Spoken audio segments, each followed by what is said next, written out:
Mesdames et messieurs, Congolaises et Congolais, combattants et résistants, très chers compatriotes congolais de la diaspora, très chers compatriotes restés au pays et chers amis du Congo. L'idéal dans l'exposé de ce 7e chapitre titré « Priorité nationale » serait certainement de pluraliser notre intitulé. Car, en effet, pour la renaissance et la refondation de la République démocratique du Congo, et compte tenu de l'immense attente de soulagement de notre peuple, il serait tout à fait aberrant pour nous, Union du peuple d'avenir, UPA en sigle, de nous étendre sur tous les panels des sujets que nous avons débattus. Mais ici, et pour des raisons précises, nous ne parlerons que de la priorité nationale au singulier. Car en effet, les priorités, nous en avons plusieurs. Mais ce chapitre n'en relève principalement que 4. Juste pour vous montrer ce qui doit obligatoirement passer avant tous les autres. Aujourd'hui, conformément à notre manuel du plan national pour les réformes et la reconstruction de la République démocratique du Congo, nous citerons et parlerons de 1. Le système éducatif. 2. Le système sanitaire. 3. Le système d'assistance sociale. 4. Le système de l'emploi.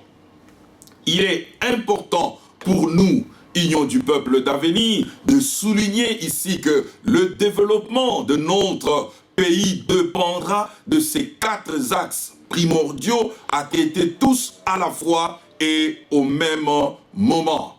Car une jeunesse sans éducation ou mal éduquée, mal formée ou mal préparée semble être moins productive, sinon stérile, pour le développement durable de son pays. De même, un peuple mal soigné ou mal entretenu semble être malade pour pouvoir contribuer au développement durable de son pays. Un peuple mal nourri, mal logé, mal assisté et mal soutenu socialement semble être inefficace pour pouvoir participer au développement durable de son pays. Une population sans emploi semble être impuissante pour pouvoir coopérer et participer au développement durable de son pays. C'est pourquoi la ferme mission de l'UPA, celle d'investir dans le peuple à travers l'éducation, la santé, l'assistance sociale et l'emploi reste fondamentalement inaliénable afin de pouvoir bâtir et promouvoir la République démocratique du Congo. Ainsi donc, pour 1. Le système éducatif. L'éducation est la pierre angulaire du développement. Elle est aussi l'un des composants du processus de démocratisation d'un pays. Un adage anglais qui, d'ailleurs, interpelle tous les gouvernants dit ceci. If you think education is expensive, try ignorance, you will see the result. La version française, quant à elle, dirait « Si vous pensez que l'éducation coûte cher, eh bien, essayez de l'ignorer et vous verrez le résultat. » Évidemment, l'un des problèmes majeurs qui affecte et ralentit sérieusement le développement durable de l'Afrique en général et de la République démocratique du Congo en particulier est bel et bien le manque d'un budget conséquent consacré à l'éducation. Et pourtant, l'éducation, qu'elle soit familiale, sociale, communautaire, universitaire, professionnelle et spirituelle, est indispensable pour l'épanouissement d'un enfant. Elle reste et demeure un atout précieux pour rendre l'enfant apte à contribuer au développement durable de son pays. Nul, en effet, n'est sans savoir que depuis plusieurs décennies, pour la majorité des parents en République démocratique du Congo, l'accès à l'éducation est devenu au quotidien un véritable casse-tête et pourquoi pas un mirage. Les parents se sont vus dépouillés progressivement et systématiquement de tout pouvoir parental et de leur devoir d'assurer l'éducation scolaire et académique de leurs enfants. Les différents gouvernements qui se sont succédés en République démocratique du Congo ont ainsi dégradé lamentablement les conditions de vie des millions de familles, faisant en sorte que plusieurs parents aient été contraints de se lancer essentiellement dans la douleur, dans une lutte effrénée pour trouver d'abord les moyens nécessaires pour pouvoir aux besoins élémentaire de la famille en relayant ainsi l'éducation au second rang. L'Union du peuple d'avenir, une fois arrivée aux commandes de la nation congolaise, entend faire voter un budget conséquent pour l'éducation de nos enfants, de nos jeunes et même des adultes, la matière d'éduquer n'ayant aucune limite d'âge. Dans ce chapitre, l'UPA ajouterait volontiers l'insalubrité et le délabrement extrême des infrastructures scolaires et académiques.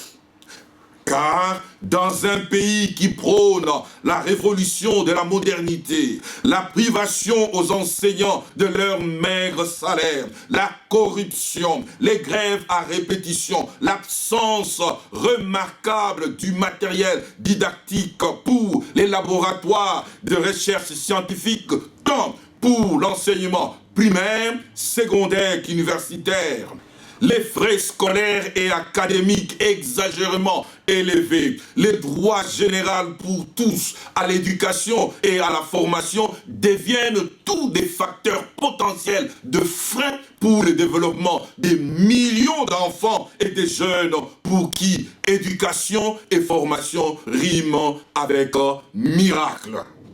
Pour remédier efficacement à ce grand retard et dans le souci d'assurer l'égalité d'opportunités à tous, le bureau d'études stratégiques de l'UPA agrée indéniablement et opte pour une réforme méthodologique et pédagogique de notre système éducatif, un changement de mentalité à travers l'éducation, une obligation et une gratuité de l'éducation primaire, secondaire et vocationnelle. Une réglementation de la proportion du nombre d'élèves et étudiants dans chaque salle de classe dans les auditoires. Une revalorisation du salaire de l'enseignant et du professeur. Un investissement substantiel et conséquent dans la formation des enseignants et des professeurs pour relever la qualité de l'enseignement. Une initiation à de nouvelles technologies dès le bas âge. Une amélioration de l'assistance et l'éducation des personnes avec handicap et des enfants défavorisés. La construction avec un standard moderne de nouvelles écoles maternelles, primaires, secondaires et supérieures. La construction de nouvelles universités, des bibliothèques et des centres d'apprentissage d'un type moderne dans chaque province pour faire la différence à ce à quoi nous assistons aujourd'hui. Un investissement adéquat chez les jeunes en vue de former des travailleurs qualifiés dans les domaines techniques tels que plomberie, construction, mécanique, électricité, électronique, ingénierie, menuiserie, des domaines spécifiques pour nourrir une main-d'œuvre spécifique dont le pays a besoin pour son programme de reconstruction. Pour terminer ce volet, l'Union du peuple d'avenir précise que son système d'éducation sera gratuit pour tous les enfants âgés de 3 à 17 ans, l'âge officiel. Une éducation basée sur la formation professionnelle et supérieure de qualité ouverte à toute personne volontaire âgée de 18 à 64 ans. D'autres détails sur nos projets pour la révalorisation de notre système éducatif sont présentés dans notre site www.upardc.org. 2. Le système sanitaire. Juste après l'indépendance, il nous appartient avec tristesse de constater qu'aucun de tous les gouvernements qui se sont succédés dans notre pays n'a été capable d'apporter à notre peuple un système élémentaire d'hygiène, de protection sanitaire et de santé publique qui correspondent aux besoins et aux aspirations de notre peuple.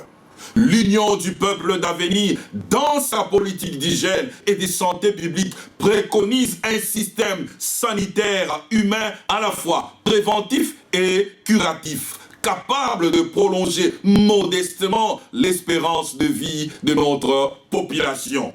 Ainsi, le système sanitaire veillera à prendre soin systématiquement de toutes les mesures essentielles pour prévenir les risques de certaines maladies, répondant ainsi au prescrit qui dit qu'il vaut mieux prévenir que guérir.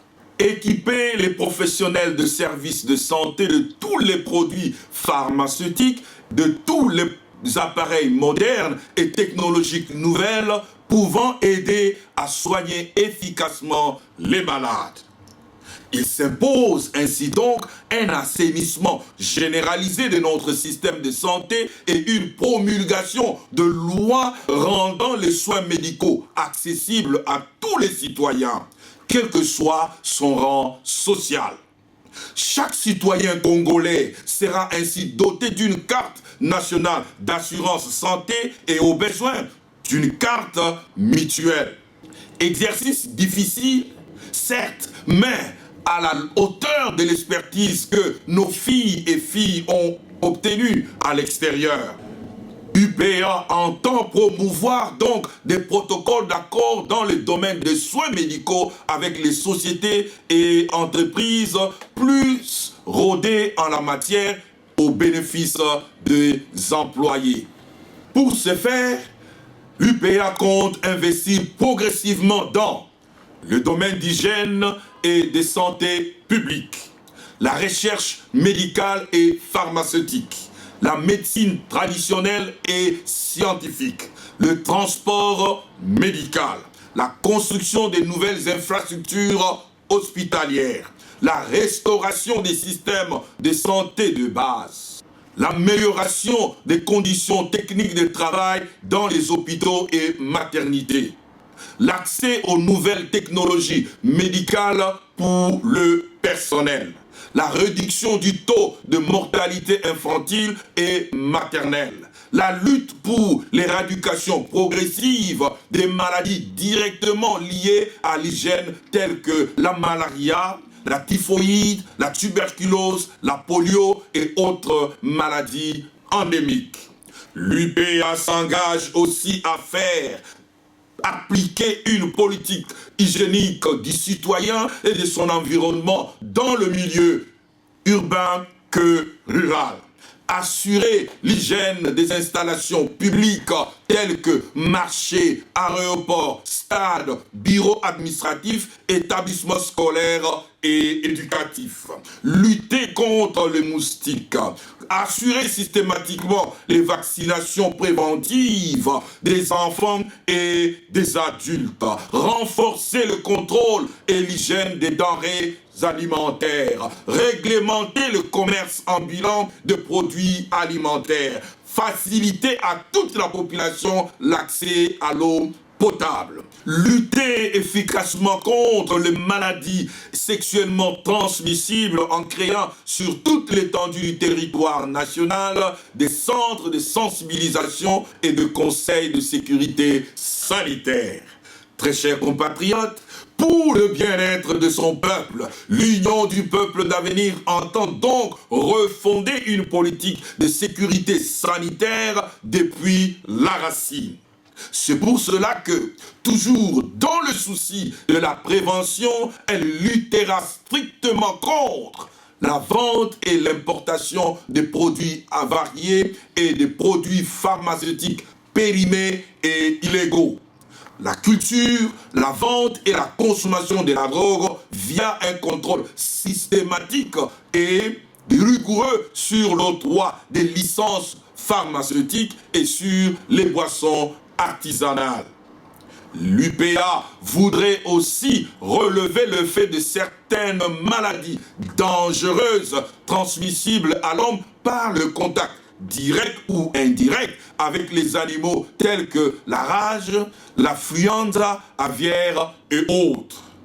Pour cette raison spécifique, l'UPA opte pour une politique d'hygiène et de santé publique qui assurera le contrôle sanitaire des denrées d'origine bovine, d'ovidés et d'oiseaux de basse-cour en même temps qu'elle veillera à l'hygiène des dérivés de leurs produits tels que œufs, lait et miel, etc. À cette fin, l'UPA compte sur une bonne formation des vétérinaires et des agronomes dont le rôle dans le chapitre du développement sanitaire est indiscutable et indéniable. Pour terminer ce sous-chapitre, l'Union du peuple d'avenir précise que l'accès aux soins médicaux sera gratuit pour tous les enfants âgés de 0 à 17 ans. Pour les 18 ans et plus, ils seront couverts par les assurances maladie et mutualités connectées à notre service de santé national. 3. Le système d'assistance sociale. Depuis des années, notre peuple a longtemps été socialement délaissé, abandonné à son propre sort, dépourvu de toute assistance sociale. C'est ce qui est pourtant un fait inhumain et inacceptable au vu de tout ce que notre pays possède comme ressources. Et cela alors même que nos gouvernements ne cessent de nous rabâcher les oreilles à longueur de journée avec des croissances à 2 chiffres en République démocratique du Congo. En effet, qui peut dire le contraire et nous prouver que le pouvoir d'achat du Congolais s'est amélioré? La réponse est non. L'UPA voudrait annoncer une politique sociale innovante qui laisse une place de choix aux services sociaux de base pour les citoyens et pour les personnes défavorisées. Pour atteindre ces objectifs majeurs, l'UPA entend planifier un programme d'allocation familiale, c'est-à-dire d'aide financière, qui aideront les familles à pouvoir faire face à leurs obligations quotidiennes et joindre les 2 bouts du mois avec le moins de soucis possible. Aussi, notre politique sociale veillera-t-elle au bien-être des personnes âgées et des familles démunies en proie à la pauvreté. L'UPA, de concert avec des ingénieurs et agents congolais spécialisés dans les domaines de construction, de concert avec des chômeurs et non-chômeurs, construira des centres d'accueil pour les nécessités telles que des orphelinats. Elle construira des homes des vieillards, des centres pour des personnes avec handicap et des centres psychiatriques pour les malades. L'UPA croit pour ce faire devoir réformer le système d'assurance dans son ensemble ou alors créer purement et simplement un système d'assurance à même de s'occuper de personnes, de biens immobiliers et de biens de toute nature tels que automobiles et marchandises. L'UPA compte encourager les grandes entreprises prospères à faire des dons à caractère caritatif aux nécessités et s'est fait le devoir de mener une lutte stricte contre les violences domestiques auxquelles enfants et femmes sont le plus souvent victimes, le trafic et l'exploitation d'enfants, la délinquance juvénile par le biais de différentes stratégies comme lancer l'opération aucun enfant ou aucun mineur dans la rue à partir d'une certaine heure, la discrimination à l'endroit des personnes avec handicap, la discrimination aux albinos et pygmées en promouvant leur insertion sociale. Pour clore ce sous-chapitre, l'Union du peuple d'avenir tient à préciser avec force et détermination que son système d'assistance sociale assurera le bien-être de personnes défavorisées, démunies, vivant avec handicap, ainsi que celui des personnes âgées de plus de 65 ans. 4. Le système de l'emploi. La politique de l'emploi que l'UPA entend mener en République démocratique du Congo passera obligatoirement par la nécessité d'une refondation du système existant. Car en effet, la question de l'emploi et de la lutte contre l'émergence d'un chômage de masse dans notre pays est un fléau qui nous mobilise à plus d'un titre. Non seulement sur le plan de l'action politique, mais aussi sur celui de l'action financière. Il nous appartient de répondre clairement aux besoins des citoyens d'une part et des entreprises ou des opérateurs économiques d'autre part. Car en effet, l'extrême pauvreté du citoyen moyen et l'inexistence de la classe moyenne au Congo sont bien une triste réalité quotidienne de notre peuple, avec le chômage de masse comme une pierre angulaire d'une équation qu'il faut nécessairement résoudre au plus vite que possible. Depuis, la pauvreté et le chômage vont de pair et font bon ménage au Congo, sans aucun espoir d'un lendemain meilleur, et cela pendant que le responsable de l'État annonce et promette une croissance à 2 chiffres. Quelle contradiction! Ainsi donc, pour faire face à ces enjeux qui sont de taille, la baisse de chômage, la baisse de la pauvreté, le plein emploi pour un grand nombre de la population, l'UPA est convaincu de l'impératif d'une redéfinition des conditions d'un partenariat soutenu entre opérateurs économiques, investisseurs étrangers et l'État congolais en faveur de l'emploi de masse.